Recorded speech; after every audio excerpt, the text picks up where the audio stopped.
每个运动员都有每个运动员的雪花小时数。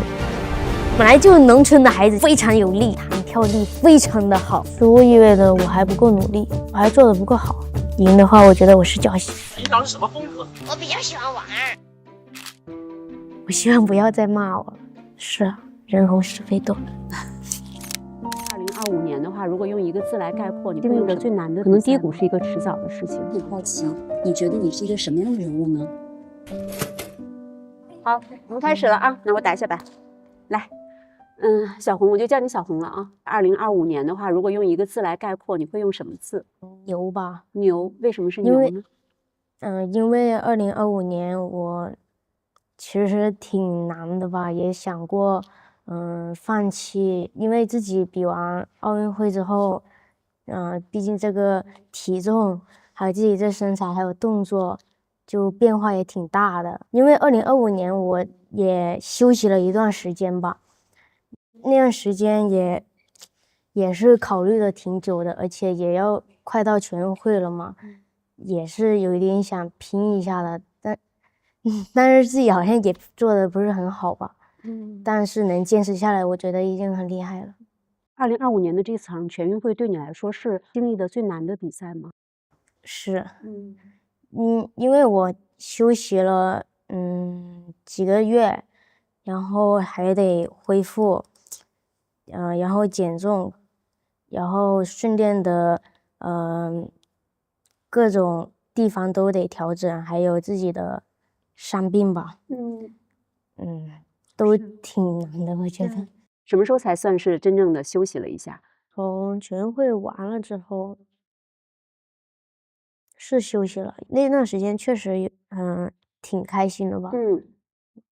但是慢慢你休息久了，就觉得好像也就那么回事吧。我是回过那个跳水馆一看，但是每次一走又感觉很无聊，但是一进去又感觉很害怕，很恐惧。你恐惧什么呢？有些不害怕的动作，到25年，感觉每个动作都很害怕。是自己身体的一个害怕吗？还是心理上的？可能心理上的吧，自己身体上的都，它有肌肉记忆的，但是，自己感觉就很恐惧吧，就有点过不了那一关，就感觉很快就跳不下来了，就会突然有一种我以前可能相对在这个运动上面无所不能，然后现在的话，我可能遇到了很多很多的，就可以想象成你本来要翻的是3周半，但是你站上去，你就突然就感觉自己要翻2周半下来，就要感觉摔下来那种感觉，就有点乱，自己不知道怎么做，就感觉那几个月全都是靠着自己的肌肉记忆在跳的。这种恐慌我完全都想象不到，它是多样的恐慌，你其实是没有办法判断下面的一个情况的，可以这么说吗？就是你站上去，就是不知道怎么下吧，就总感觉自己给自己的一种感觉就是摔下去，就摔得特别疼的那种感觉。但是每次跳下去又没有，但就心里就特别害怕。哎呦，好心疼啊！没事的，是这样的。其实我已经憋心里很久了，我不想给别人添麻烦了，我不想说自己的难处，我只想把自己的快乐给别人。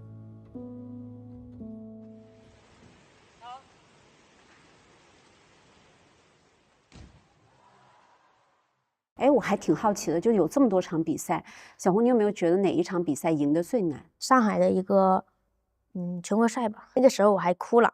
因为什么哭呢？因为在那个比赛之前，我老是输，然后回来老是改动作，就其实我动作已经改了不知道多少了。在上海比赛前，我那段时间是跳得很好的，基本上是自己都很满意了。我觉得，可能当时也是给自己有点压力了。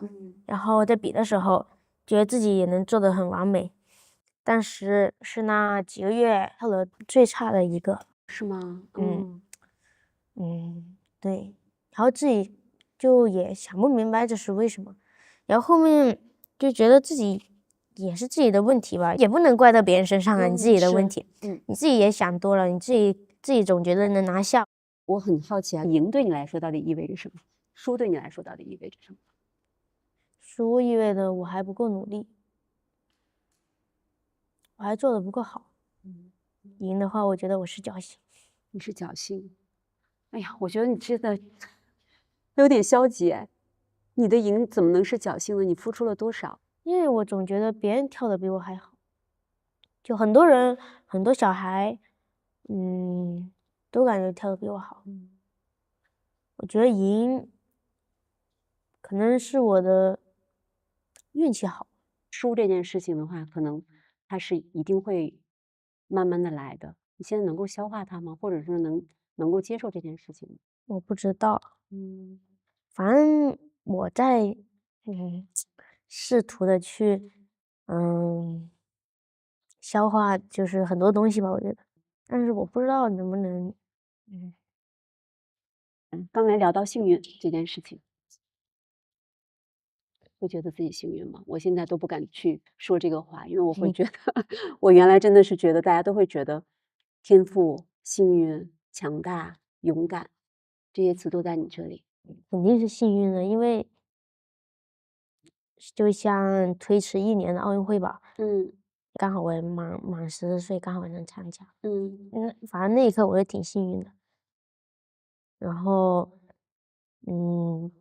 就是跳的过程吧，觉得也没什么，就是一个比赛而已。那时候可能小吧，那时候应该更快乐一些。但是那时候确实练的也很多，练的比现在多吧，我觉得。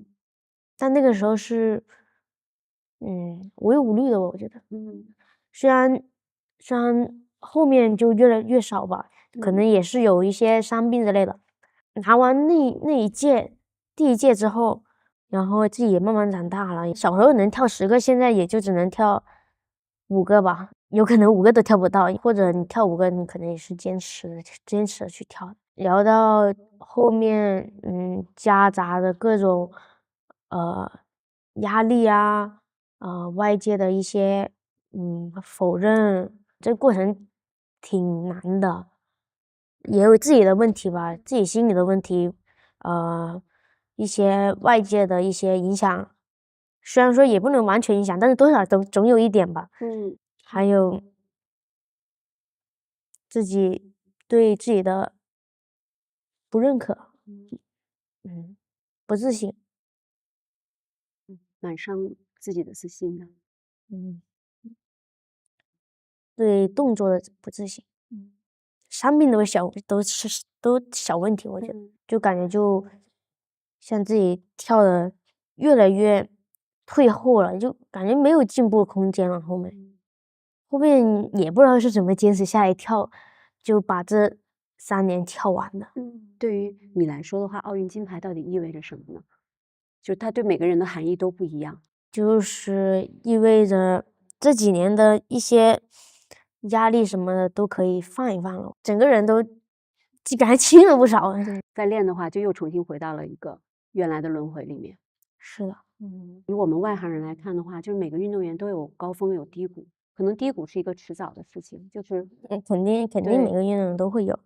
人物这边也做了很多跳水女台的一个报道，我会发现其实可能女台的姑娘们都会面临一个焦虑，就是1、2年之后一定有更新的人跳出来，都会有，所以得面临随时要被淘汰的感觉，所以你每天都得重复的去做好这几个动作吧，尽量就不要被自己淘汰掉。我觉得其实能上奥运会，我觉得已经很满足了。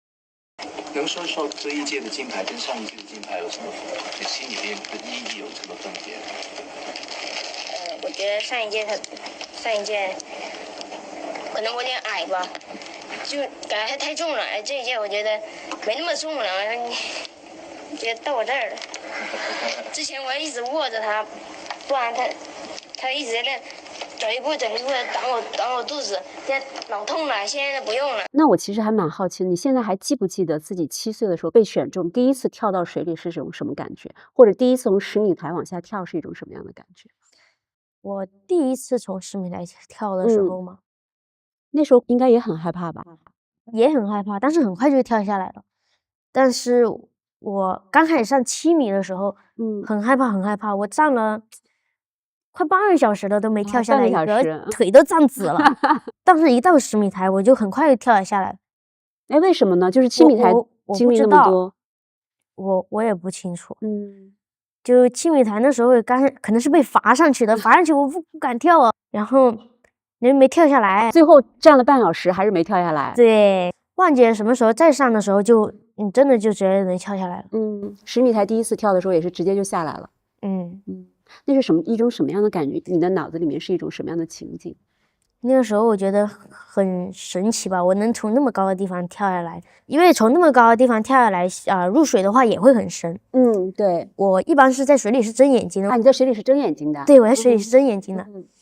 然后一看很蓝，就感觉很神奇。那第一次跳的时候是睁着眼睛的，看到非常蓝的水，那还蛮美的。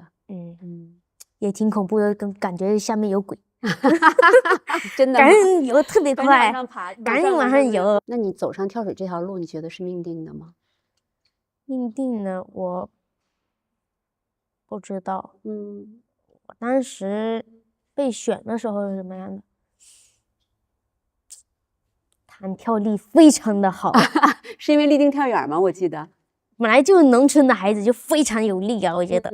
然后那时候我就是跳的最远的一个啊，那时候我也比较爱玩吧，就是在那个选的里面是跳的最远的，我自己的弹跳能力也都挺好的。我那个时候还小，然后翻的也快吧，所以是非常适合跳水的。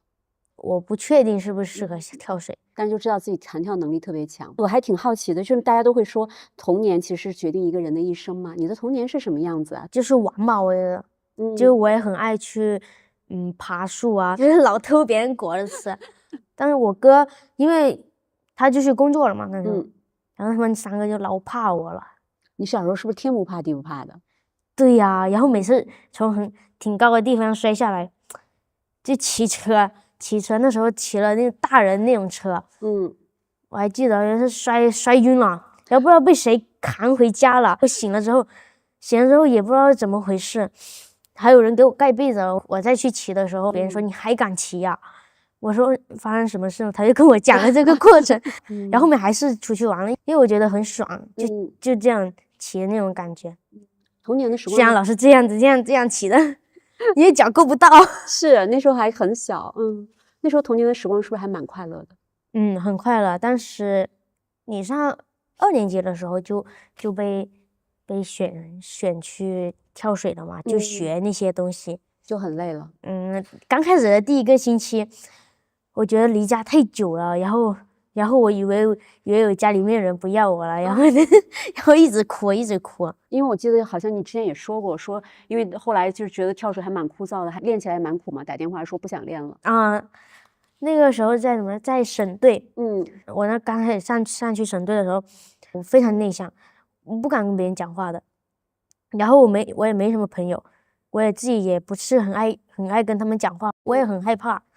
然后我就练了，就感觉在上面太久了，我也害怕，然后我也不想在上面待，我想回家，然后也是见不到家里面人吧，然后就打电话就想回家，一直说不想练。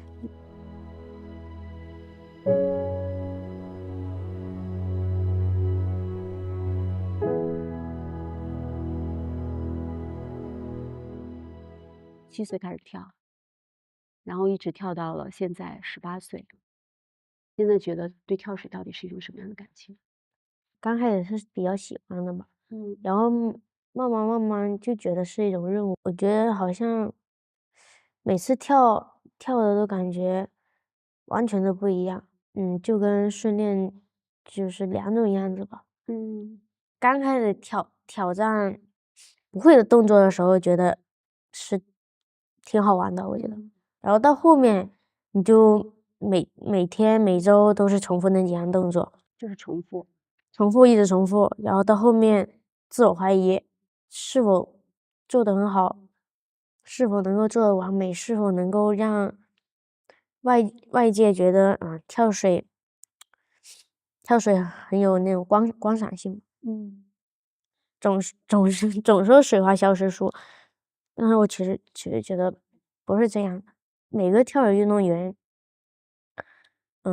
压水花都挺厉害的，我觉得每个运动员都有每个运动员的水花消失术。我记得他们之前有的运动员跟我说过，在国家队的时候，你们有时候跳水的时候还会比赛谁的水花小啊，然后赌奶茶什么的。我老是输的那个，啊，真的吗？因为我可能比赛会做得很好，但是我训练就不一定好了呀。我老跟别人赌，但是我基本上老是输的那个。啊，然后老师输了买奶茶的那一个。对，买水买奶茶那种。但我觉得挺好的，能克服自己，这样在比赛的时候就放得开了。我觉得经常会听一种说法，说你其实是一个大赛型选手，你总是在大赛的时候能够把这个东西完美的呈现出来。我也不是什么大赛型选手吧，因为你训练老是这样子，你也没有什么很激动。到比赛的时候，一个人的时候很安静的时候，你就会很紧张啊，有点兴奋那种感觉，会觉得该用力还是不用力。大家都会说你有一颗大心脏，就是可能能够在那颗大心脏的话，会让你变得非常强大。你觉得自己是有一个非常强大的心脏？并不是。并不是啊。怎么说呢？之前可能自己的动作好吧，就可能人小也比较轻，然后水花就好。其实跳水运动员，很多小时候都跳得很好，然后对动作也很自信，然后很敢去挑战的那种人。这是我们眼里的你。可是这不是我，为什么呢？我也并不是很敢于去挑战吧，我会害怕，然后我心态也不是特别好，对大赛也不是特别了解吧，我觉得有时候你也不知道该怎么去克服，该怎么去做，这其实挺多问题的，我觉得小红，你相信命运这件事情吗？有时候信，有时候不信吧。我觉得比不好或者没拿到，可能这可能就是我的一种命运吧。我觉得可能这次就是让我没拿到，或者自己也是有点不够努力之类的吧。我觉得该来的总会来的嘛。我觉得也不能每次都能得到自己想要的，怎么可能？但我看你拿到金牌之后，后来央视采访你的时候，你其实确实没有那么高兴，觉得在这项运动里面也没有那么快乐。一直都觉得自己在跳的时候是并不快乐的，只有在跳的途中跟朋友说话的时候才是快乐的。跳水对你来说没有那么大的成就感吗？因为你可能是跳得最好的那个人。我也不能说我不喜欢跳水吧，毕竟也是陪我到现在了。你有没有想过，如果自己7岁的时候没有被选中跳水，你现在是一个什么样的状态？会更快乐，还是更……我不知道，因为每个人有不同的快乐吧，我不知道那个时候的自己会在做什么，是否快乐。但是肯定是没有压力的。没有压力的。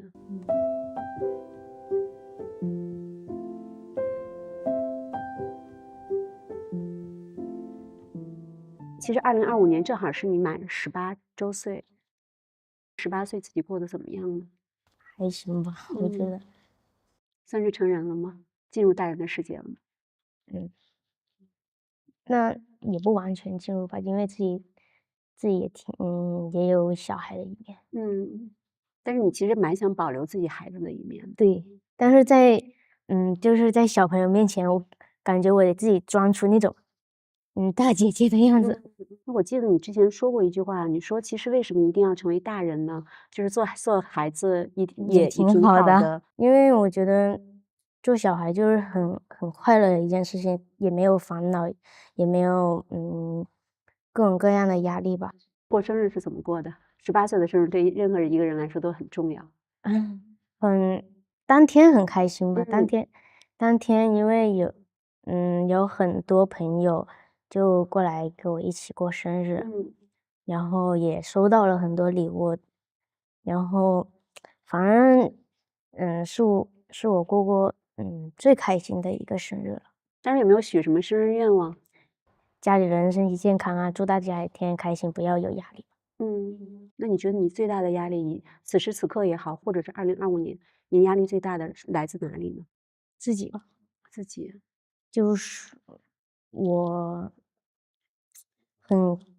很看重自己的体重，2025年，因为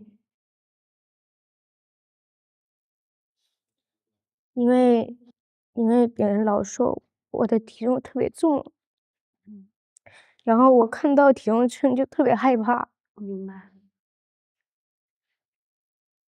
对不起，没关系，没关系。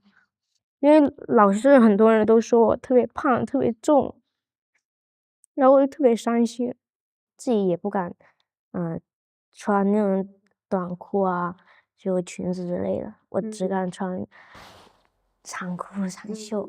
刚好前几个月也是有比赛的，世界杯吧，3站，全部都离不开这个胖子。因为我奥运会的时候，那时候是没有来例假，我是比完奥运会后的1个多月，好像是吧，2个月，然后我才来的例假嘛，比较难吧，就也是一直都减不下去。那时候我已经饿不行了，然后我每天也就那么吃，也就吃那一顿。那个时候我就特别绷不住了，体重本来就是每个女孩的噩梦吧，我觉得。但真的，小红，你不觉得你已经付出很多了吗？你从13岁，然后包括2届奥运会，你其实在体重的控制方面你已经达到了，但是随着年龄的增长，可能有些东西其实就是没有办法完完全全的去控制的，可能我们有的时候是需要接受这一点的。是啊，可是我有一点就接受不了了，就是老是被别人说胖，我自己也不敢上秤吧，老是。但是每次看到，就照镜子的时候就老觉得自己也很特别胖，特别壮，然后我也很恐惧镜头，别人拍我也很害怕，因为我接受不了，这么胖的自己。可是我没有办法，我那时候喝水就重了，我没有办法。你饿了吗？没饿。我们也聊点开心的，听说你今年过年是要回家过年，多久没有回老家过年了？不太记得了，很久了，好多年了。那你是准备从年历开始就一直在家里面，准备和大家一块儿过一个非常非常长又非常温暖的年？对，但是我觉得这次肯定跟之前是不一样的，肯定也没有像小时候那样子过年嘛，可能也会有很多陌生人到门口，其实我有一点反感，你不喜欢，是有一点不喜欢，但是那是别人的自由，但有的时候这是不是就是一个成名的代价？是人红是非多。我还想说一个问题，就是因为之前我看到说那个泰国给你拍了一个杂志，然后我是到了和经纪人聊的时候，我才知道那是假的。其实挺多造谣的时候。这个东西对你来说的话，就是我完全没有想到那是一个彻彻底底的一个假，我真的以为你去泰国拍了一个杂志。我还没去过。你没去过，你现在是经常会碰到这样的？老有啊，很正常。就我休息那段时间还说我去哪读书了，其实真的没有。就是你从10几岁开始就暴露在这个巨大的一个流量之下，因为我会经常看到你，比如你丢了一个玩具，它就会上了热搜。你有的时候会觉得这个巨大的流量带给你的，除了可能这种胖对你的这种冲击之外，其他的还会有吗？就攻击我一个人就还好，就是尽量不要攻击我，家里面人啊，然后还有我身边朋友之类的。这是你最担心和最恐惧的事情。攻击我朋友的话，我朋友也跟我说，跟我玩的话尽量不要被什么拍到，就怕被网上说。然后我总觉得就离他们也就越来越远吧。然后我也不能跟他们走得特别近，我也怕就是外界说他们，我害怕。你有的时候会去网上看吗？还是说这种信息是怎么到你这儿的？自己也会刷到吧。但是你也不太敢去公开的表达，说你们不要这样了，会这样会有人说你的。我觉得，你，然后有这么多人喜欢你，不应该把这么多负能量给别人。可是他这样其实是妨碍了你的自由啊，你的家人、你的朋友啊。可是这样会更多谩骂声吧？我觉得。你是有一种很强烈的无力感，就是不知道该怎么面对。但是你没办法呀。可能也是别人工作压力大，然后可能也是看到不喜欢的，然后就随便说几句了。理解理解。但是这样是人都不容易吧？我希望不要再骂我了，然后不要骂我家里人，还不要骂我朋友。某种程度上，这其实是你失去了自由，交朋友的自由。嗯，小红，你是怎么看友谊的？友谊吗？就是或者你交朋友的一些原则和你交朋友的一些方法。就是你对我好，我也会对你好。那会有什么选择吗？就是在性格或者在各方面会有什么选择吗？不会，我也不管是好是坏，反正你对我好，我就对你好，就这种交流。互相的嘛，对。你碰到过很多好朋友吗？有很多很多好朋友。现在也还有很多。有，但是基本上都不怎么聊天。是什么原因呢？还是说像刚才说的，慢慢大家长大了？可能吧，我也不确定。你其实是一个特别需要有朋友，然后需要大家在一起。我需要，对，我可以给别人带来快乐，但是我也希望别人能给我带来快乐，而不是整天都只对着一个手机，在那里傻笑。然后你有的时候会觉得自己很孤独、很寂寞吗？会，什么时候？自己待着的时候就会想特别多，因为跟别人待着的时候，都会去聊其他东西，很多人给我发信息，但是我都不想回。为什么呢？我也是一个特别不爱回信息的人，我都会过很久才会回。就或者是在跟朋友聊天、家里人聊天，我才会回。我看你其实现在除了跳水队的朋友的话，因为接触的外面多了，其实还有很多外面的朋友。说是很多，实则是没几个的。没有基本上都是跳水队的朋友。嗯因为毕竟在跳水这个圈子待了这么久，嗯基本上都是不怎么讲话的，除非就是老师一块训练的话，就会讲话。但你要跨出跳水队这个圈子的话，你以后还是会要面对更多的新的圈子或者新的人，是不是心里有点没底？没，嗯嗯，哎，那你有时候会觉得，其实自己那么早的离开家，你会觉得自己其实是丢失了一部分童年吗？所以现在其实很多事情是想把这个童年找回来。你找肯定是找不了。嗯感觉变化挺大的家，感觉已经不是以前的那个样子了。就整个村里面的吧，就变化太大了，就很想回家，但是在家又很想逃离。就觉得已经不是自己想象中的那个家了。对，我想象的那种是那一条街还是没有卖小吃摊的一些东西，什么都没有，然后也有很多小孩在那里跑啊之类的，闻的那些味道都是很清新的，现在闻的全是那些油烟味。以前闻到的是什么味道？村里面就很多那种植物的味道吧，算是。其实童年是没有办法真正的找回来，但你是不是也想把童年的心态找回来？肯定想。想，觉得还是有缺憾的，没有一个完整的童年。挺多人都没有完整童年。那你有时候回头看看，跳水给你带来的是什么呢？家庭的改变，自己的改变，嗯。反正挺多的。其实某种程度上来说，你的跳水改变了整个家庭的命运，可以这么说吗？也可以这么说。哦，对，刚才想起一件事情来，是家里人去看病，你去给大家都买了礼物。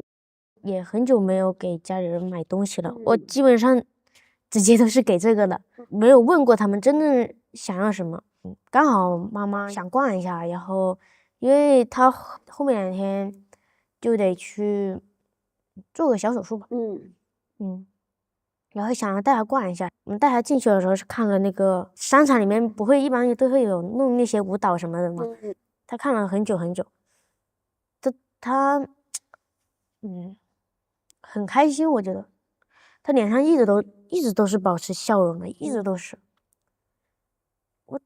我都没有看过她没笑过，我只能说，她每次看到她，她一直都是一直都是笑着迎接别人的。我觉得后面我爸爸叫我走了，但是她还是在那里看，然后我就说让她看，就陪她看，看了挺久了吧，然后后面还有点舍不得走，但是还是得去其他地方逛逛，因为她出来时间不能太久，然后看一下自己想要什么。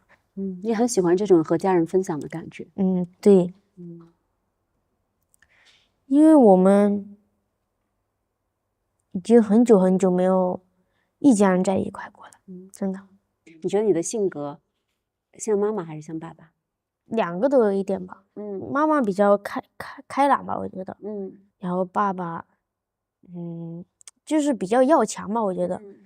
就是要强开朗，这是你觉得你自己性格里面非常大的两个因素。我爸什么都也是自己撑着吧，就也不会跟别人去表达这表达那。弟弟妹妹现在不跳水了，是不是？是觉得不想让他们跳了，还是说他们其实还是有更多想做的事情？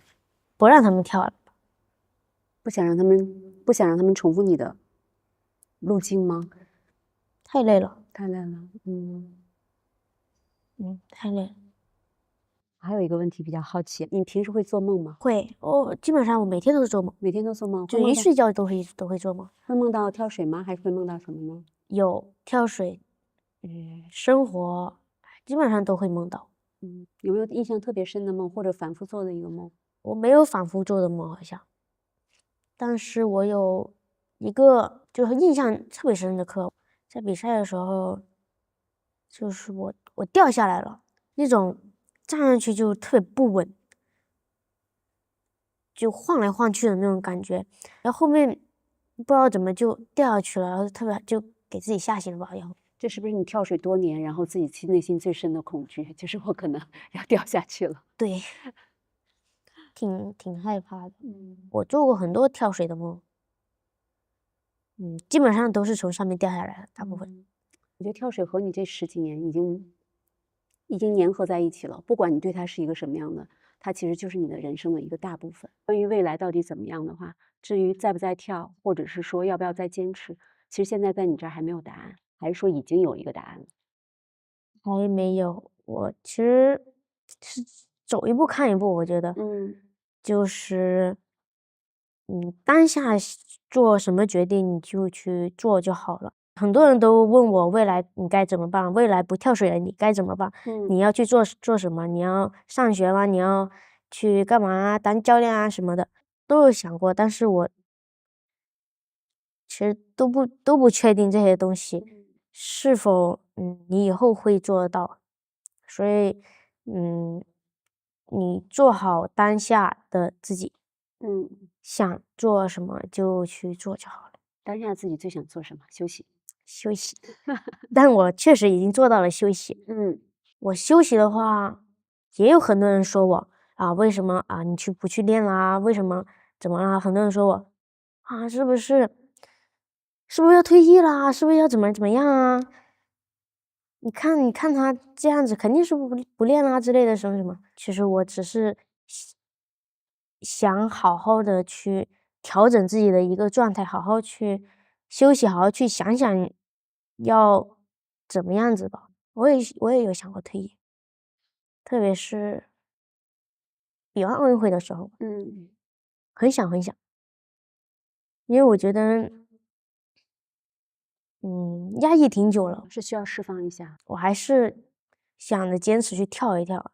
那除了跳水呢，有没有其他的？因为我看前一段时间还去滑雪，有没有对体育运动啊或者其他的有一些更多的热爱？其实滑雪已经是我想挺久的了，我觉得，因为它那个速度吧，对，然后还有那种感觉，就可能会很爽，我觉得。可能那个时候我是自由的，是自由的。虽然有很多舆论吧，但是我觉得没关系啊。我觉得那个时候我是自由的，我是开心的。是速度带给你的自由吗？那种速度冒险？对，那种就感觉那个魂在后面的吧，魂在后面追的那种感觉。小红，你发现你其实是一个特别爱冒险的人。是，但是我滑完那一次之后就没滑了。没滑了。但是我还是想继续滑。对，我还是想去挑战刺激的感觉。我记得你好像写过一句话，你说没有白走的路，不管是对错，都是自己的足迹。对，因为你没有就一直做得很好的一件事情吧，就人总会有错的吧。所以不管对错都是自己的。那我们说一个最近最快乐的瞬间吧。最近最快乐的瞬间吗？我抽新西人的时候，我抽到了一个隐藏款，而且也就那一盒，非常非常幸运。我觉得这就足够幸运了。对，我看到我感觉很开心，就是有自己喜欢的东西，乌龟嘛，而且也是我比较喜欢的绿色，也很可爱，很可爱，很清新啊。植物都是绿色的呀，而且整个人看到绿色就感觉心里就空了，感觉一下子就空了很多东西，就感觉很治愈吧。我一直很好奇，你为什么会喜欢小乌龟呢？乌龟比较缓慢，都是慢慢来的，而且其实也有点丑萌的。我觉得这种生物真的很可爱。你说它很缓慢，你是觉得其实是希望慢一点？希望我的时间多一点，我不想那么快长大。我想做回以前的自己，但是虽然是不可能的。是以前的自己是很开心、很活泼，然后很开朗吧，也是比较搞笑的一个人。我之前没有成年的时候，能跟很多人都合得来吧，然后也放得很开。但是我就成年了之后，就比完奥运会之后，总感觉跟大家好像有点疏远了，就也没有之前的那种就是跟你很近啊，就抱抱你啊之类的一些东西。是什么原因呢？不知道，有一点就是那种有点男女授受不亲吧，就我明白了，就是变成一个大人了，是吗？因为要是这样子抱别人的话，也会被说自己长大了，大姑娘也不能这样子了，要懂礼貌啊。抱对你来说意味着什么呢？反正我很开心，我就挺喜欢抱抱的。好呀，我没有什么了，我来抱抱你吧，好吗？真的，哎呀，来，好，我们结束了。谢谢大家，谢谢大家，没事，没事。谢谢大家，辛苦了，辛苦了。